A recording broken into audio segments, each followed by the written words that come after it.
টঙ্গীর তুরাগ তীরে বিশ্ব ইজতেমার ময়দানে একসঙ্গে জুমার নামাজ আদায় করেছেন লাখো মানুষ।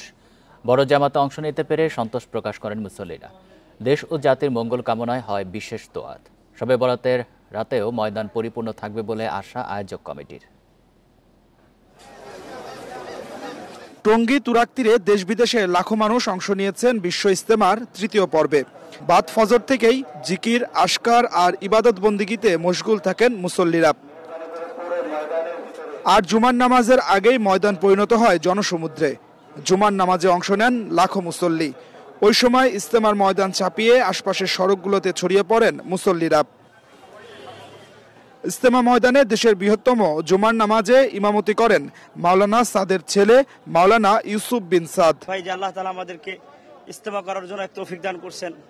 ওসে অনেক বাধা বিধি আসছে, আল্লাহ তাআলাই করাইছেন। উম্মতি মুহাম্মদি সবাই দিন পায়ে যা, সবাই জান্নাতি হইতে পারি, এই একটা উদ্দেশ্যে আমরা এখানে সমাবেশ হইতেছি। এদিকে ইজতেমা ময়দানে হামলার গুজব ছড়িয়ে একটি মহল ভীতি সৃষ্টির চেষ্টা করে বলে অভিযোগ মাওলানা সাদ অনুসারীদের। অপপ্রচার চালাচ্ছে, যেখানে কোনো হামলা হতে পারে।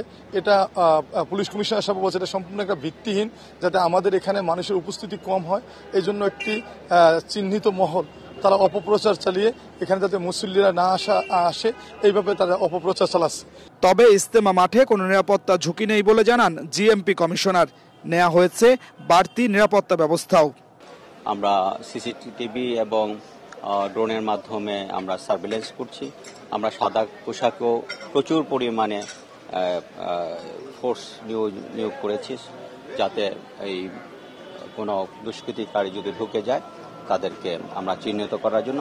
শুক্রবার বাদ ফজর ভারতের নিজামুদ্দিনের মাওলানা আব্দুস সাত্তারের আমবয়ানের মধ্য দিয়ে শুরু হয় আনুষ্ঠানিকতা। রোববার আখিরি মোনাজাতের মধ্য দিয়ে শেষ হবে এবারের ৫৮তম বিশ্ব ইজতেমা। টঙ্গীর তুরাগ তীরে চলছে মাওলানা সাদ অনুসারীদের বিশ্ব ইজতেমার তৃতীয় পর্ব। রোববার আখিরি মোনাজাত পরিচালনা করবেন মাওলানা সাদের বড় ছেলে মাওলানা ইউসুফ বিন সাদ। এখানে আসা মুসল্লিরা বলছেন, তাবলীগ জামাত নিয়ে যে ভেদাভেদ তৈরি হয়েছে তা দ্রুত নিরসন করে এক হোক বিশ্ব ইজতেমার ময়দান। Adilur Rahman, independent news, Tongi, Gazipur.